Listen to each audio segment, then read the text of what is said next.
Hey everyone, welcome back to my channel. So in the previous video we discussed about the GEO Gene Expression Omnibus and how we are finding the data, what are the data we are using, and I give you some brief history about the neurodegenerative disease, specifically for Parkinson disease, and we also identified which samples we are using in this playlist.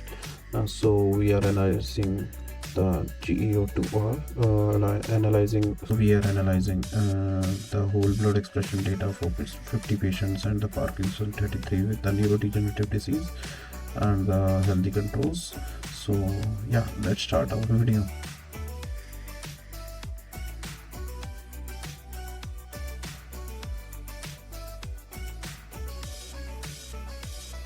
So in this video we will discuss about how we can analyze the data with GEO2R, and since we in previous video we see the platform they are using the Affymetrix human genome U133 array. This is a chip when we are running the sample will load in this U133 array chip, and these are the number of samples present. There are some samples of Parkinson disease samples, some are healthy control and some are neurological disease control.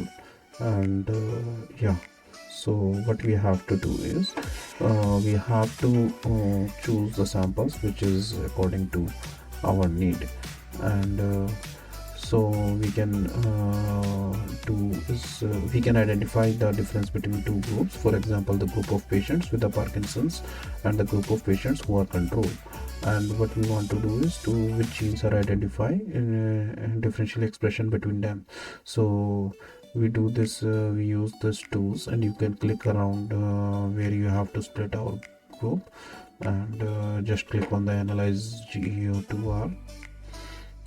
So what you have to do is so as you can see, they having a Parkinson disease sample 1, healthy control sample this, neurological disease, and you can scroll down, you can see all the disease, all the samples information, and you can see, you can click anywhere and it will give you highlight the sample.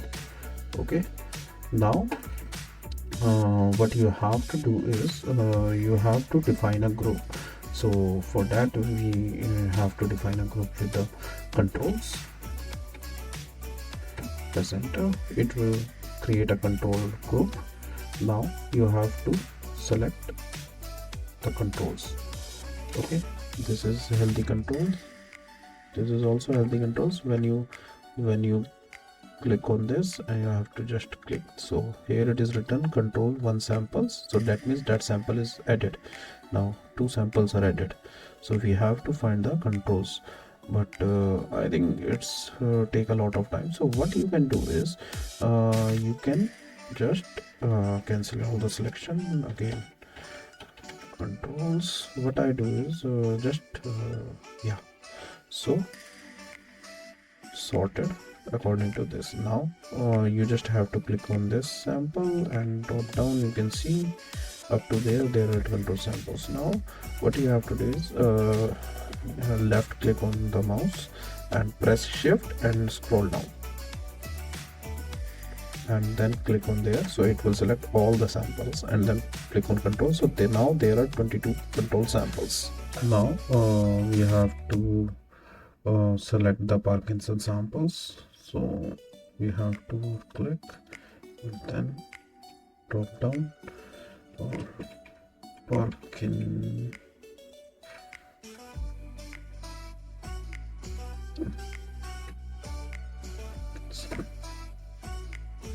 So now we have 50 samples of Parkinson and 22 samples of control. Okay, so we have defined the control group and our disease group. Now we can analyze the differences between them. So there is also a third group which is the neural disease control samples.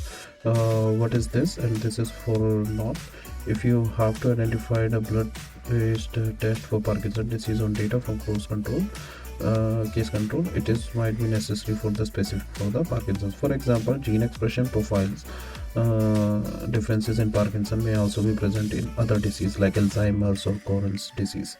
Okay, so essentially what this is, neurological disease control samples are there, so you can compare with your Parkinson disease samples versus your neurological disease control samples, which are samples from the patient who don't have Parkinson's but have another neurological disorders or brain related disease. Okay, so this is the study or the playlist I'm currently looking for, the controls and versus Parkinson specifics. The person who don't have Parkinson disease or the person who have suffering from Parkinson disease. But if you want to do your research along with some other neurological disorders, like I mentioned, some other disease like ALS, like Alzheimer, and some other disease. So all the you can try these samples, neurological disease control samples, and then you can use as a control for the for your research. That all the things will according to your need. So now once you selected your samples in two different groups, now you have to drop down and you can see there are four options. One is the in which particular how to apply the adjusted p-values, Benjamin and Hope, for FDR, fault discovery rate. Majorly we are looking for the fault discovery rate when we are working with the gene expression data, and some other options you have. If you want to apply log transformation to the data, applies a linear precision weights or the force normalization, and the category of a platform annotations in this. And if you have some other cutoff values in your mind and you want to do your research according to that, so you can also go there. So then for the profile graph you have to enter the ID and then use the data for the GPL 96, and they also giving the R script if you are not feeling comfortable or you just want to do some major changes in your visualization or something else, so you can also modify this script and then use it. Okay, so now we have to click on to analyze and see what we get.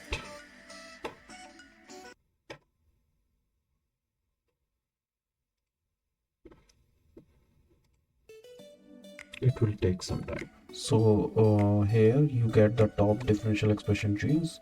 So this is the top differential expression genes, as you can see, and here are the visualization graphs. You can see GSC 6613 control versus Parkinson.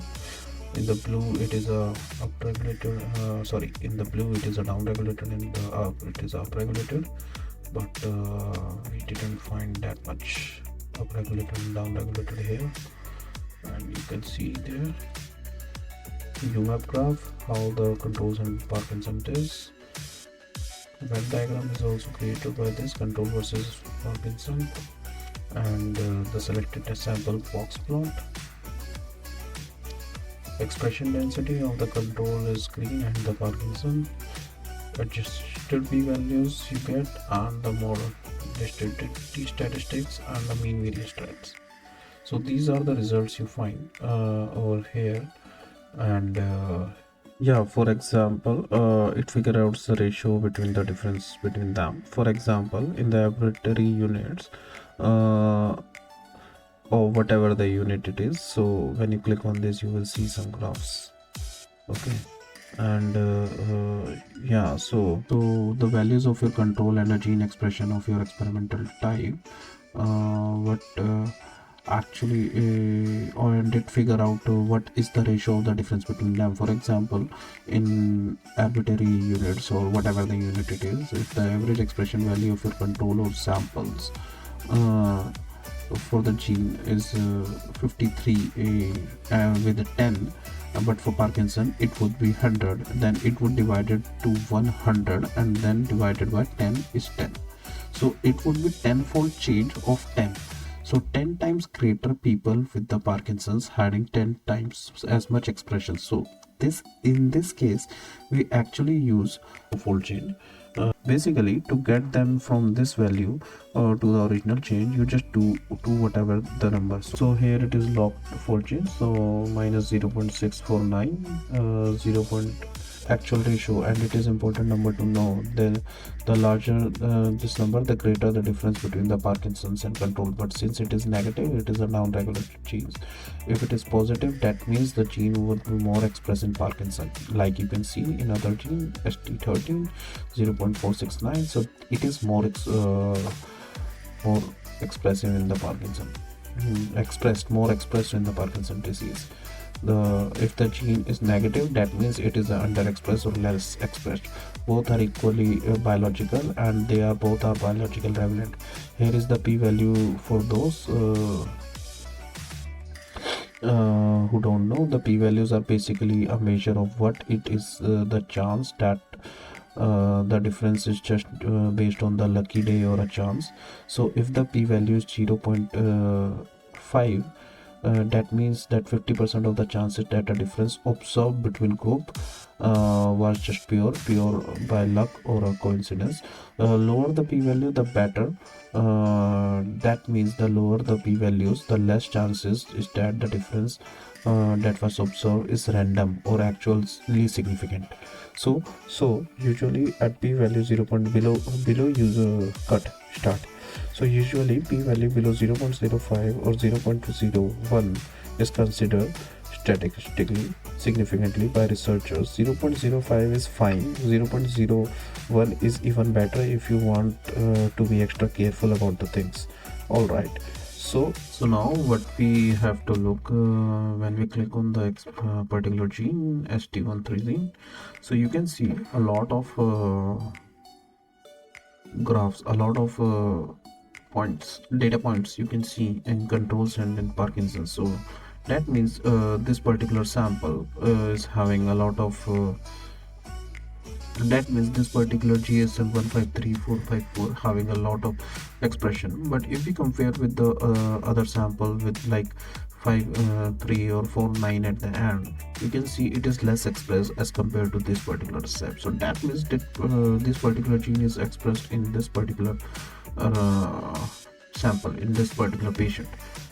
Since everyone having a different genetics, everyone having some different genes, so all the genes are not expressed with the the gene which is expressed in this particular patient is not the gene is expressed in that particular patient. So that might be our different genes.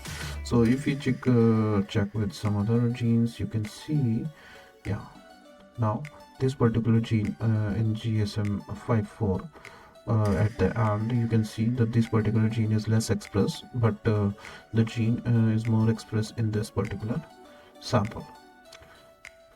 As you can see, also you can see this. So now in the next video we will download this full data, and